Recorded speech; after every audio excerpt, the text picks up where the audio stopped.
હવે વાત કરીએ સુરેન્દ્રનગર બેઠકની, તો સૌરાષ્ટ્રમાં સુરેન્દ્રનગર બેઠક ભારતીય જનતા પાર્ટી માટે ચોક્કસપણે જોખમી છે. આ બેઠક ઉપર કોળી સમાજના અગ્રણી ઋત્વિક મકવાણા ભૂતપૂર્વ ધારાસભ્ય અને કરમસિંહ મકવાણા સૌસિંહ મકવાણા પરિવારના, જેનું આ જિલ્લાના રાજકારણમાં બહુ મોટું નામ છે, બહુ મોટું વર્ચસ્વ રહેલું છે, એ પરિવારના છે. શિક્ષિત છે, સ્થાનિક છે અને જનસંપર્ક પણ વ્યાપક છે. ભારતીય જનતા પાર્ટીએ એની સામે જે ઉમેદવારને પસંદ કર્યા તેની સામે સ્થાનિક સ્તરે નારાજગી છે. બીજું, પાટીદારોમાં જેમ કડવા અને લેવા પાટીદાર એવા વિભાજનો હોય છે, જે મતદાન ચૂંટણી આવે ત્યારે આ વિભાજન બહુ સ્પષ્ટ બની જતું હોય, એવું જ કોળી સમાજમાં પણ છે, ચુવાળિયા અને તળપદા. તો સુરેન્દ્રનગરમાં ભાજપે તળપદા ઉમેદવારને તક આપી એટલે ચુવાળિયા નારાજ છે કે બાકીની બેઠક ઉપર તળપદા છે જ ભારતીય જનતા પાર્ટીના ઉમેદવારોમાં. ભાવનગર બેઠકના નીમુબેન બાંભણિયા પણ તળપદા છે, તો સુરેન્દ્રનગરમાં ચુવાળિયાને તક મળવી જોઈતી હતી. એ નારાજગી ચુવાળિયા મતદારોમાં કોળી સમાજમાં છે અને એ પણ ભારતીય જનતા પાર્ટીને નુકસાનકારક નીવડી શકે. છેલ્લામાં છેલ્લું, કનુભાઈ દેસાઈ નાણામંત્રી, એમનું વલસાડનું નિવેદન, એ નિવેદન પણ કોળી સમાજમાં કદાચ થોડું વાંધાજનક બની શકે. હજુ એની એટલી સુરેન્દ્રનગર જિલ્લા સુધી કદાચ એટલી હદે પહોંચ્યું નથી. જામનગરમાં મેં જેમ વાત કરી, લાકડીઓ તાર ફરી ગયો છે પાટીદારોમાં, એવો લાકડીઓ તાર કોળી સમાજમાં સુરેન્દ્રનગરમાં કદાચ હજુ એટલી ઝડપથી ફેરો નથી, પરંતુ ત્યાં પણ એક અંડર કરંટ તો ભારતીય જનતા પાર્ટી માટે જોખમી છે જ. એટલે જો ક્ષત્રિયો અહીંયા પણ નારાજગી દર્શાવે તો ચોક્કસપણે ભારતીય જનતા પાર્ટી માટે સ્થિતિ કફોડી બને. આ બધી ચર્ચાઓના અંતે એક વાત સૌથી મહત્વની, મતદારને મતદાન મથક સુધી લાવી શકો એ મહત્વનું છે. ભાજપ વિરોધી મતો દરેક બેઠક ઉપર મોટી સંખ્યામાં છે. ભાજપ વિરોધી માનસિકતા પણ ઘડાયેલી છે, પણ એ માનસિકતા ધરાવતા મતદારો કઈ સ્વયંભૂ મતદાન મથક સુધી પહોંચે એ શક્ય નથી. ભારતીય જનતા પાર્ટી પાસે એનું જે નેટવર્ક છે વર્લ્ડ ક્લાસ છે. આજે પણ ખાલી અમદાવાદની જ વાત કરીએ, મને ખબર છે અમદાવાદની, એટલે કે અમદાવાદના મતદારોને પેલા તો વોટર સ્લીપ મળી ગઈ. ભારતીય જનતા પાર્ટીના કાર્યકરો ઘરે ઘરે ફરીને સ્લીપ આપી આવ્યા.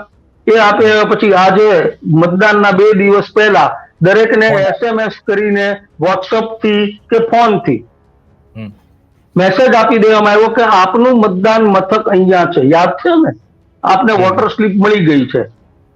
આ આટલો સંપર્ક છે. અને હવે આવતીકાલે શું કરશે ખબર નથી, પરંતુ મતદાનના દિવસે તો આ લોકો સીધા જ ફોન કરીને મતદાન મથક સુધી લઈ જશે. આ ભારતીય જનતા પાર્ટીનું મિકેનિઝમ છે, બહુ જ મજબૂત છે. અને પાછું આ એટલું બધું ચોકસાઈ ભર્યું છે કે કોણે કેટલું કામ કર્યું, કયા પેજ પ્રમુખે કોનો સંપર્ક કર્યો, કેટલાને લાવ્યા, એની નોંધ થાય છે. એટલે ચૂંટણી પૂરી થઈ જાય પછી પેજ પ્રમુખની પરીક્ષા શરૂ થતી હોય છે.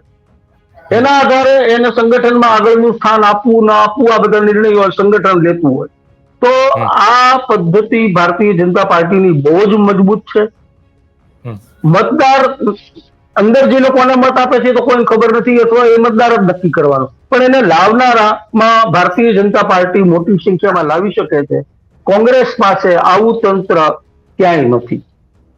બહુ ઓછા ઉમેદવારો એવા છે જે બૂથ લેવલનું, જેની પાસે કાર્યકરોની ફોજ હોય, ઘડાયેલા કાર્યકરો, નીવડેલા કાર્યકરો, અનુભવી અને કોંગ્રેસના ઉમેદવાર અને કોંગ્રેસ પાર્ટીને સમર્પિત એવા કાર્યકરોની બહુ જ મોટી તંગી કોંગ્રેસની દરેક બેઠક ઉપર જોવા મળે છે. રાજકોટમાં આપણે વાત કરી કે બહુ નારાજગી છે, પરંતુ શું પરેશ ધાનાણી દરેક ગામડે દરેક બૂથ ઉપર મતદારોને લાવી શકશે? અશક્ય છે. તો સ્થાનિક નેતાઓએ કરવાનું હોય. સ્થાનિક નેતાઓ પાસે સંગઠન ક્યાં છે? તો માત્ર રાજકોટની આ પરિસ્થિતિ નથી, દરેક બેઠકો ઉપર છે. કેટલીક બેઠકો ઉપર ઉમેદવાર પોતાના જોરે આ દેખાવ સારો કરી શકે, જેમ કે અમરેલીમાં જેનીબેન ઠુંબર, તો એમણે પોતાનું વ્યવસ્થા તંત્ર ઘણી સરસ રીતે ગોઠવેલું જણાય છે અત્યારે. સુરેન્દ્રનગરમાં ઋત્વિક મકવાણા, તો એમનું પણ વ્યવસ્થા તંત્ર ગોઠવાયેલું છે.